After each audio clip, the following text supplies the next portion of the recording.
ഞങ്ങൾ തമ്മിൽ യാതൊരു കുഴപ്പവുമില്ല. ഞങ്ങൾ തമ്മിൽ നിങ്ങൾ ചെറിയ ഒരു പ്രശ്നം വിവാദമാക്കരുത്. ഞങ്ങൾ സൗഹൃദം. എന്റെ അനിയൻ തന്നെയാണ്. ഞാൻ സംസാരിക്കുന്ന ആളാണ്. ഇല്ല, ഒരു തർക്കവുമില്ല. പ്രശാന്തിനെ ഈ 3 മാസം കണ്ടിന്യൂ ചെയ്യുന്നതിൽ എനിക്ക് വിരോധമില്ല. ഞാൻ അഭ്യർത്ഥിച്ചെന്നേ ഉള്ളൂ. പ്രശാന്തിന് 3 മാസമോ 4 മാസമോ ഇരിക്കുന്നതിൽ എനിക്ക് ബുദ്ധിമുട്ടില്ല. ഞാൻ പക്ഷേ ഇവിടെ എന്റെ ആളുകളും ഞാനും പക്ഷേ ഇവിടെ ആ ഓഫീസിൽ ഇരിക്കും. അല്ലാതെ എനിക്ക് നിവൃത്തിയില്ല. അതിന്റെ ബുദ്ധിമുട്ട് പ്രശാന്ത് സഹിക്കണം. 7 വർഷം ഇല്ലാത്തൊരു ബുദ്ധിമുട്ട് മേഡം അവിടെ ഇരിക്കുന്നുണ്ടോ? എനിക്ക് വരാനില്ല. അത്രയും മാത്രം മതി. അപ്പൊ ഇത് തീർന്നല്ലോ. ഹാപ്പി ആയില്ലേ എല്ലാരും? ഇനിയും പോവാം.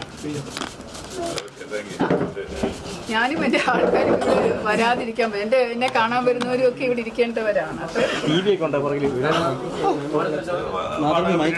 വരെ നമ്മളിവിടെ തന്നെ ഉണ്ടാവും. അതിലൊന്നും ഒരു തർക്കമില്ല. ഞാൻ നേരത്തെ തന്നെ വ്യക്തമാക്കിയതാണ്. അത് ആ നിലയിൽ തന്നെ കൈകാര്യം ചെയ്യും. സഹോദരന്റെ തുല്യനായിട്ടാണ് പറഞ്ഞത്. അതിൽ ഞങ്ങൾക്ക് സന്തോഷമുണ്ട്. ഞാൻ ഫോൺ വിളിക്കുമ്പോൾ ആദ്യം സംസാരിക്കുന്നത്, പക്ഷെ വിഷയം ഇതായപ്പോഴാണ് പറ്റില്ല എന്നുള്ള നിലപാട് എടുത്തത്. അല്ലാതെ ഞാൻ നാളെ തന്നെ ഒഴിഞ്ഞേക്കാം എന്നാണ് പറയുന്നത്. നാളെ തന്നെ ഞാൻ മാഡത്തിന്റെ അഭ്യർത്ഥന മാനിച്ചുകൊണ്ട് എന്റെ ഓഫീസും എല്ലാം എടുത്തുകൊണ്ട് ഇവിടെ നിന്ന് മാറിയേക്കാം എന്നാണ് പറയുന്നത്. സ്വാഭാവികമായിട്ടും ഒഴിയണം എന്നുള്ള ചർച്ച വന്നപ്പോ ഓഫീസ് നിലവിൽ പങ്കെടുത്തിരിക്കുന്ന നിയമപ്രകാരം മാർച്ച് മാസം വരെ കാലാവധിയുള്ള MLA എന്ന നിലയ്ക്ക് അല്ലെങ്കിൽ വാടകക്കാരനെന്ന നിലയ്ക്ക് സ്വാഭാവികമായിട്ടും പറ്റില്ലെന്ന് പറയണ്ടേ? അല്ലെങ്കിൽ ഞാൻ ഫോണിൽ കൂടി വിളിക്കുന്ന ആളിനോട് ആ ആവശ്യം അംഗീകരിച്ചു എന്ന് പറഞ്ഞ് നാളെ തന്നെ എല്ലാം എടുത്തുകൊണ്ട് പോകണമെന്നുള്ളതാണ് ഉദ്ദേശിക്കുന്നത്.